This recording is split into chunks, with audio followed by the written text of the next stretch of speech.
ಬೆಳಗಾವಿಯ ಸುವರ್ಣಸೌಧದಲ್ಲಿ ಶಾವಿಗೆ ಸಂಡಿಗೆ ಒಣ ಹಾಕಿದ್ದ ಪ್ರಕರಣಕ್ಕೆ ಸಂಬಂಧಿಸಿದಂತೆ ಗುತ್ತಿಗೆದಾರನಿಗೆ ಲೋಕೋಪಯೋಗಿ ಇಲಾಖೆ ನೋಟಿಸ್ ಜಾರಿ ಮಾಡಿದೆ. ನಿನ್ನೆ ಮುಖ್ಯ ದ್ವಾರದ ಮೆಟ್ಟಿಲುಗಳ ಮೇಲೆ ಶಾವಿಗೆ ಸಂಡಿಗೆ ಒಣ ಹಾಕಿದ್ದ ಫೋಟೋ ಎಲ್ಲೆಡೆ ವೈರಲ್ ಆಗಿತ್ತು. ಅಚಾತುರ್ಯದಿಂದ ಘಟನೆ ನಡೆದಿದೆ ಎಂದು ಸಮಜಾಯಿಷಿ ನೀಡಲಾಗಿದ್ದು, ಈ ಸಂಬಂಧ ಸ್ವಚ್ಛತಾ ಕಾರ್ಯ ಗುತ್ತಿಗೆ ಪಡೆದಿದ್ದ ಗುತ್ತಿಗೆದಾರನಿಗೆ ನೋಟಿಸ್ ನೀಡಲಾಗಿದೆ.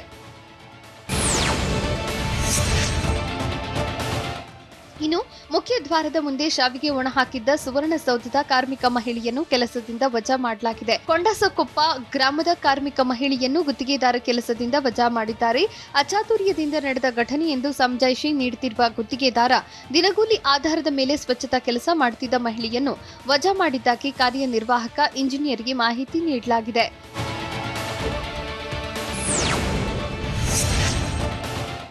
ಸುವರ್ಣಸೌಧದ ಕಾರ್ಮಿಕ ಮಹಿಳೆಯನ್ನ ಕೆಲಸದಿಂದ ವಜಾಗೊಳಿಸಿ ಶ್ರಮಿಕ ವರ್ಗದವರಿಗೆ ಅವಮಾನಿಸುವ ಉದ್ದೇಶವಿಲ್ಲ ಎಂದು ಶಾಸಕ ಪಿ ರಾಜೀವ್ ಹೇಳಿದ್ದಾರೆ. ಬೆಳಗಾವಿಯಲ್ಲಿ ಮಾತನಾಡಿದ ಅವರು, ಅವರ ಕರ್ತವ್ಯವನ್ನು ಗೌರವಿಸುತ್ತೇನೆ, ಆದರೆ ಆ ಸ್ಥಳ ಉಪಯೋಗಿಸುವುದು ಸೂಕ್ತವಲ್ಲ. ಉತ್ತರ ಕರ್ನಾಟಕ ಅಭಿವೃದ್ಧಿಗೊಳಿಸುವ ಉದ್ದೇಶದಿಂದ ಸುವರ್ಣಸೌಧವನ್ನು ಕಟ್ಟಿದ್ದೇವೆ. ಸುವರ್ಣಸೌಧ ಸದ್ಬಳಕೆ ಆಗಬೇಕು. ಕೆಲವೊಂದು ಇಲಾಖೆಗಳು ವರ್ಗಾವಣೆ ಮಾಡಿದ್ದೇವೆ. ಉಸ್ತುವಾರಿ ಹೊತ್ತಿರುವ ಅಧಿಕಾರಿಗಳು ಅದರ ಘನತೆ ಗೌರವ ಕಾಪಾಡಿಕೊಳ್ಳಬೇಕು. ಯಾರನ್ನೋ ಒಬ್ಬರನ್ನ ಬಲಿ ಹಾಕಿ ರಕ್ಷಣೆ ಮಾಡಿಕೊಳ್ಳುವುದು ತಪ್ಪು ಎಂದು ಪಿ ರಾಜೀವ್ ಹೇಳಿದ್ದಾರೆ. ಶ್ರಮಿಕ ವರ್ಗವನ್ನ ಅವಮಾನ ಮಾಡಬೇಕು ಅಂತ ಹೇಳಿ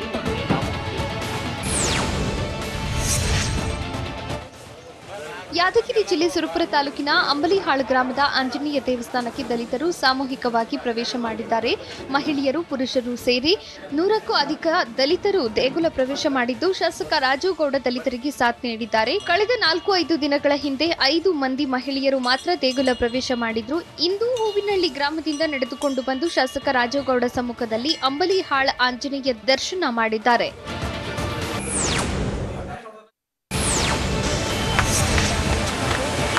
ಬೆಂಗಳೂರಿನ ಬ್ಯಾಡರಹಳ್ಳಿ ಪೊಲೀಸ್ ಠಾಣೆಯ ಮುಂದೆ ರೇಖಾ ಹೈಡ್ರಾಮಾ ನಡೆಸಿದ್ದಾರೆ. ಆತ್ಮಹತ್ಯೆ ಮಾಡಿಕೊಳ್ತೀನಿ ಅಂತ ರೇಖಾ ರಂಪಾಟ ಮಾಡಿದ್ದಾರೆ. ಬಿಎಂಟಿಸಿ ಬಸ್ಗೆ ಅಡ್ಡ ಬೀಳಲು ಹೋದ ರೇಖಾರನ್ನ ಸ್ನೇಹಿತರು ರಕ್ಷಿಸಿದ್ದಾರೆ. ಬಿಜೆಪಿ ಮುಖಂಡ ಅನಂತರಾಜು ಪತ್ನಿ ಸುಮಾ ವಿರುದ್ಧ ದೂರು ನೀಡಲು ರೇಖಾ ಆಗಮಿಸಿದ್ರು. ಆದರೆ ದೂರು ನೀಡಲು ಬಂದ್ರೆ ನನ್ನನ್ನೇ ವಿಚಾರಣೆ ಮಾಡ್ತಾರೆ, ನ್ಯಾಯ ಸಿಗುತ್ತೆ ಎಂದು ಅನ್ನಿಸ್ತಿಲ್ಲ ಅಂತ ರೇಖಾ ಕಣ್ಣೀರಿಡುತ್ತಲೇ ಠಾಣೆಯಿಂದ ಹೊರಬಂದ ರೇಖಾ ಆತ್ಮಹತ್ಯೆಗೆ ಯತ್ನಿಸಿದ್ದಾರೆ.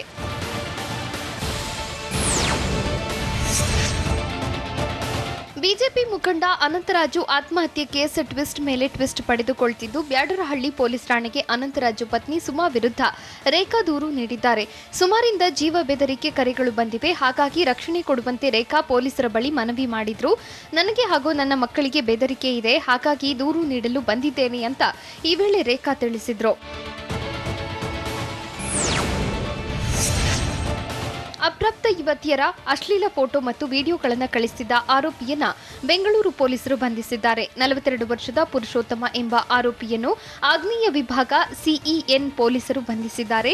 ಮಡಿವಾಳ ನಿವಾಸಿಯಾಗಿರುವ ಆರೋಪಿ ಪುರುಷೋತ್ತಮ್ ಫೇಸ್ಬುಕ್ ಮೂಲಕ ದೇಶ ವಿದೇಶದ ಸುಂದರ ಮಹಿಳೆಯರಿಗೆ ಫ್ರೆಂಡ್ ರಿಕ್ವೆಸ್ಟ್ ಕಳಿಸ್ತಾ ಇದ್ದ. ರಿಕ್ವೆಸ್ಟ್ ಅಕ್ಸೆಪ್ಟ್ ಮಾಡ್ತಿದ್ದಂತೆ ಮೆಸೆಂಜರ್ ಮೂಲಕ ಕ್ವಾಟ್ಲೆ ಕೊಡ್ತಿದ್ದ ಎಂದು ಹೇಳಲಾಗಿದೆ. ನಡು ರಸ್ತೆಯಲ್ಲೇ ಗೂಡ್ಸ್ ಆಟೋ ಒಂದು ಧಗಧಗನೆ ಹೊತ್ತಿ ಉರಿದ ಘಟನೆ ರಾಜಧಾನಿ ಬೆಂಗಳೂರಿನಲ್ಲಿ ನಡೆದಿದೆ. ಬೆಂಗಳೂರಿನ ಜಾಲಹಳ್ಳಿ ಸಂಚಾರಿ ಠಾಣಾ ವ್ಯಾಪ್ತಿಯ ಅಯ್ಯಪ್ಪ ದೇವಸ್ಥಾನದ ಬಳಿ ಈ ದುರ್ಘಟನೆ ನಡೆದಿದ್ದು, ಶಾರ್ಟ್ ಸರ್ಕ್ಯೂಟ್ನಿಂದ ಬೆಂಕಿ ತಗುಲಿರುವ ಶಂಕೆ ವ್ಯಕ್ತವಾಗಿದೆ. ಬೆಂಕಿಯ ಕೆನ್ನಾಲಿಗೆಗೆ ಗೂಡ್ಸ್ ಆಟೋ ಸಂಪೂರ್ಣ ಸುಟ್ಟು ಕರಕಲಾಗಿದೆ. ಅದೃಷ್ಟವಶಾತ್ ಘಟನೆಯಲ್ಲಿ ಯಾವುದೇ ಪ್ರಾಣಹಾನಿ ಸಂಭವಿಸಿಲ್ಲ.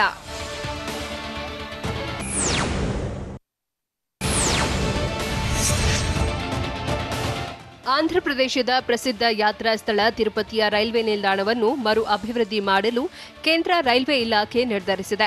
ಕೇಂದ್ರ ರೈಲ್ವೆ ಇಲಾಖೆ ಸಚಿವ ಅಶ್ವಿನ್ ವೈಷ್ಣವ್ ಈ ಬಗ್ಗೆ ತೀರ್ಮಾನ ಕೈಗೊಂಡಿದ್ದಾರೆ. ತಿರುಪತಿ ಹಿಂದೂಗಳ ಪವಿತ್ರ ಯಾತ್ರಾ ಸ್ಥಳ. ವೆಂಕಟೇಶ್ವರ ಸ್ವಾಮಿಯ ದರ್ಶನಕ್ಕಾಗಿ ನಿತ್ಯ 1 ಲಕ್ಷಕ್ಕೂ ಹೆಚ್ಚು ಭಕ್ತರು ತಿರುಪತಿಗೆ ಭೇಟಿ ನೀಡುತ್ತಾರೆ. ಹೀಗಾಗಿ ತಿರುಪತಿಯ ಸ್ಥಳದ ಇತಿಹಾಸ, ಮಹಿಮೆಗೆ ತಕ್ಕಂತೆ ದ್ರಾವಿಡ ಶೈಲಿಯ ದೇವಾಲಯದ ವಾಸ್ತುಶಿಲ್ಪದ ಮಾದರಿಯಲ್ಲೇ ತಿರುಪತಿಯ ರೈಲ್ವೆ ನಿಲ್ದಾಣವನ್ನು ಮರು ಅಭಿವೃದ್ಧಿ ಮಾಡಿ ನವೀಕರಣ ಮಾಡಲಾಗುತ್ತದೆ ಎಂದು ಹೇಳಿದ್ದಾರೆ. ನಿರ್ಮಾಣ ಹಂತದಲ್ಲಿರುವ ಅಯೋಧ್ಯ ರಾಮ ಮಂದಿರದಲ್ಲಿ ಇಂದು ಗರ್ಭಗುಡಿಗೆ ಸಿಎಂ ಯೋಗಿ ಆದಿತ್ಯನಾಥ್ ಶಂಕುಸ್ಥಾಪನೆ ನೆರವೇರಿಸಿದ್ದಾರೆ. ಕೆತ್ತಿದ ಶಿಲಾನ್ಯಾಸ ಇರಿಸಿ ಗರ್ಭಗುಡಿ ನಿರ್ಮಾಣಕ್ಕೆ ಸಿಎಂ ಯೋಗಿ ಚಾಲನೆ ನೀಡಿದರು. 2020ರಲ್ಲಿ ಪ್ರಧಾನಿ ನರೇಂದ್ರ ಮೋದಿ ಅಯೋಧ್ಯ ರಾಮ ಮಂದಿರ ನಿರ್ಮಾಣಕ್ಕೆ ಅಡಿಪಾಯ ಹಾಕಿದ್ರು. 2024ರ ಸಾರ್ವತ್ರಿಕ ಚುನಾವಣೆಯ ಮೊದಲು ಮಂದಿರ ನಿರ್ಮಾಣ ಕಾರ್ಯ ಪೂರ್ಣಗೊಳ್ಳುವ ಸಾಧ್ಯತೆ ಇದೆ ಎಂದು ಯುಪಿ ಸರ್ಕಾರ ಹೇಳಿದೆ. ಅಯೋಧ್ಯೆ ರಾಮ ಮಂದಿರ ಸುತ್ತಮುತ್ತ ಮದ್ಯ ಮಾರಾಟ ನಿಷೇಧಿಸಿ ಯುಪಿ ಸರ್ಕಾರ ಆದೇಶ ಹೊರಡಿಸಿದೆ. ಉತ್ತರ ಪ್ರದೇಶ ಅಬಕಾರಿ ಸಚಿವ ನಿತಿನ್ ಅಗರ್ವಾಲ್ ಈ ಬಗ್ಗೆ ಹೇಳಿಕೆ ನೀಡಿದ್ದು, ಮದ್ಯದ ಅಂಗಡಿಗಳ ಪರವಾನಗಿ ರದ್ದುಪಡಿಸಿದ್ದೇವೆ ಎಂದು ಹೇಳಿದ್ದಾರೆ. ನಿರ್ಮಾಣ ಹಂತದ ಅಯೋಧ್ಯ ರಾಮ ಮಂದಿರದಲ್ಲಿ ಗರ್ಭಗುಡಿ ನಿರ್ಮಾಣಕ್ಕೆ ಶಂಕುಸ್ಥಾಪನೆ ಮಾಡಿದ ಬಳಿಕ ಯುಪಿ ಸರ್ಕಾರ ಈ ನಿರ್ಧಾರ ಪ್ರಕಟಿಸಿದೆ. ರಾಜ್ಯಕ್ಕೆ ಡಿಕೆಶಿ ಸಿಎಂ ಆದರೆ ಕುಡಿಗಲ್ಗೆ ನಾನೇ ಸಿಎಂ ಅನ್ನೋ ಹೇಳಿಕೆಗೆ ಶಾಸಕ ಡಾಕ್ಟರ್ ರಂಗನಾಥ್ ಸ್ಪಷ್ಟನೆ ನೀಡಿದ್ದಾರೆ. ಮಾತಿನ ಭರದಲ್ಲಿ ಡಿಕೆಶಿ ಸಿಎಂ ಆಗುತ್ತಾರೆ ಎಂದಿದ್ದೇನೆ. ಕಾಂಗ್ರೆಸ್ ಸರ್ಕಾರ ಬಂದ್ರೆ ಕುಡಿಗಲ್ ತಾಲೂಕಿನ ಅಭಿವೃದ್ಧಿ ಆಗುತ್ತೆ ಎಂದು ಹೇಳಿದ್ದೇನೆ. ಸಿದ್ದರಾಮಯ್ಯ, ಡಿಕೆಶಿ ಸೇರಿ ಹಲವರು ಸಿಎಂ ರೇಸ್ನಲ್ಲಿದ್ದಾರೆ. ಆದರೆ ಸಿಎಂ ಯಾರಾಗಬೇಕೆಂದು ವರಿಷ್ಠರು ತೀರ್ಮಾನ ಮಾಡ್ತಾರೆ ಎಂದು ತುಮಕೂರಿನಲ್ಲಿ ಶಾಸಕ ಡಾಕ್ಟರ್ ರಂಗನಾಥ್ ಹೇಳಿದ್ದಾರೆ.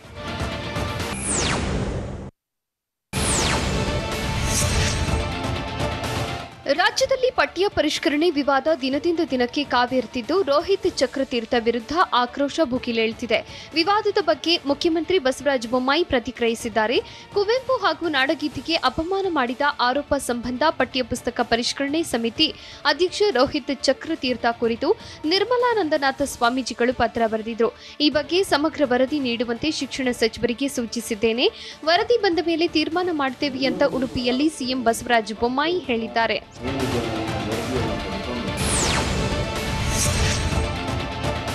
ಪಠ್ಯಪುಸ್ತಕ ಪರಿಷ್ಕರಣೆ ಬಗ್ಗೆ ಎರಡು ವರ್ಗದ ಬೇರೆ ಬೇರೆ ಚರ್ಚೆ ಇದೆ. ಪರಿಷ್ಕರಣೆ ಸರಿ ಮತ್ತು ತಪ್ಪು ಎಂಬ ಚರ್ಚೆಗಳು ನಡೆಯುತ್ತಿವೆ.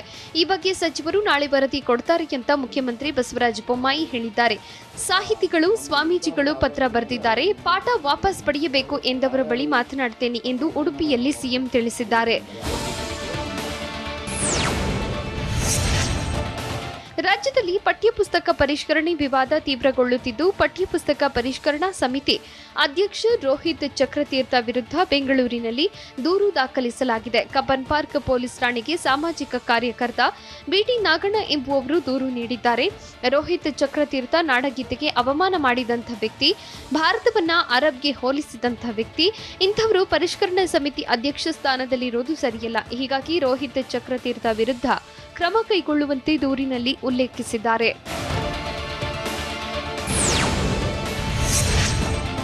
ರಾಜ್ಯದಲ್ಲಿ ಪಠ್ಯಪುಸ್ತಕ ಪರಿಷ್ಕರಣೆ ವಿವಾದ ತೀವ್ರ ಸ್ವರೂಪ ಪಡೆಯುತ್ತಿದ್ದು, ವಿದ್ಯಾರ್ಥಿಗಳು, ಪೋಷಕರು, ಇಡೀ ಸಮಾಜದಲ್ಲಿ ಗೊಂದಲ ವಾತಾವರಣ ನಿರ್ಮಾಣ ಮಾಡುತ್ತಿದ್ದಾರೆ ಅಂತ ರಾಜ್ಯ ಸರ್ಕಾರದ ವಿರುದ್ಧ ಹಿರಿಯ ಸಾಹಿತಿ ಸರಜು ಕಾಟ್ಕರ್ ಅಸಮಾಧಾನ ಹೊರಹಾಕಿದ್ದಾರೆ. ಅಲ್ಲದೆ ಕನ್ನಡ ಪಠ್ಯಪುಸ್ತಕದಲ್ಲಿದ್ದ ತಮ್ಮ ಕವಿತೆ ಶಬ್ದಗಳನ್ನು ವಾಪಸ್ ಪಡೆಯುವುದಾಗಿ ಶಿಕ್ಷಣ ಸಚಿವ ಬಿಸಿ ನಾಗೇಶ್ಗೆ ಪತ್ರ ಬರೆದಿದ್ದಾರೆ.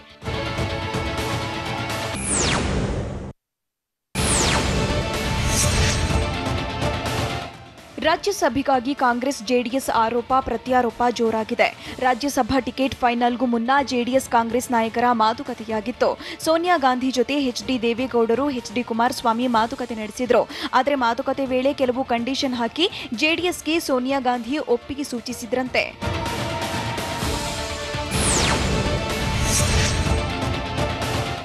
ಜೆಡಿಎಸ್ ಅಭ್ಯರ್ಥಿಯನ್ನ ಬೆಂಬಲಿಸುವ ಬಗ್ಗೆ ದೇವೇಗೌಡರು ಕುಮಾರಸ್ವಾಮಿಗೆ ಸೋನಿಯಾ ಗಾಂಧಿ ಹಲವು ಷರತ್ತುಗಳನ್ನ ಹಾಕಿದ್ರಂತೆ. ಏನೆಲ್ಲ ಕಂಡೀಷನ್ ಅನ್ನೋದನ್ನ ನೋಡೋದಾದ್ರೆ, ಯಾವುದೇ ಕಾರಣಕ್ಕೂ ಜೆಡಿಎಸ್ ಅಭ್ಯರ್ಥಿಯಾಗಿರಬಾರದು ಅನ್ನೋದು ಸೋನಿಯಾ ಗಾಂಧಿ ಹಾಕಿದ್ದ ಮೊದಲ ಷರತ್ತಾಗಿತ್ತು. ಇನ್ನು ಅಭ್ಯರ್ಥಿಯು ಯಾವುದೇ ಪಕ್ಷದವರಾಗಿರಬಾರದು, ಅಲ್ಪಸಂಖ್ಯಾತ ಅಭ್ಯರ್ಥಿಯಾಗಿದ್ರೆ ಬೆಂಬಲ, ಸಿಎಂ ಇಬ್ರಾಹಿಂ ಪಕ್ಷೇತರವಾಗಿ ಸ್ಪರ್ಧಿಸಿದ್ರೂ ಸಪೋರ್ಟ್ ಮಾಡುವುದಾಗಿ ಹೇಳಿದ್ರಂತೆ. ಸೋನಿಯಾ ಗಾಂಧಿ ಜೊತೆಗಿನ ಚರ್ಚೆ ಬಳಿಕ ದಳಪತಿಗಳು ನಿಲುವು ಬದಲಿಸಿದ್ರು ಅಂತ ಹೇಳಲಾಗ್ತಿದೆ. ಕಾಂಗ್ರೆಸ್ ಕಂಡೀಷನ್ಸ್ ಬಿಟ್ಟು ಪಕ್ಷದ ಅಭ್ಯರ್ಥಿ ಕುಪೇಂದ್ರ ರೆಡ್ಡಿಯನ್ನ ಜೆಡಿಎಸ್ ನಾಯಕರು ಕಣಕ್ಕಿಳಿಸಿದ್ರು. ಇದೇ ಕಾರಣಕ್ಕೆ ಕಾಂಗ್ರೆಸ್ನಿಂದ ಪ್ಲಾನ್ ಚೇಂಜ್ ಆಗಿದ್ದು, ಮನ್ಸೂರು ಅಲಿ ಖಾನ್ ರನ್ನ ಕಣಕ್ಕಿಳಿಸಿ ಹೊಸ ದಾಳ ಉರುಳಿಸಿದ್ದಾರೆ. ಹೀಗಾಗಿ ಜೆಡಿಎಸ್ ಕಾಂಗ್ರೆಸ್ ಆರೋಪ ಪ್ರತ್ಯಾರೋಪ ಜೋರಾಗಿದೆ.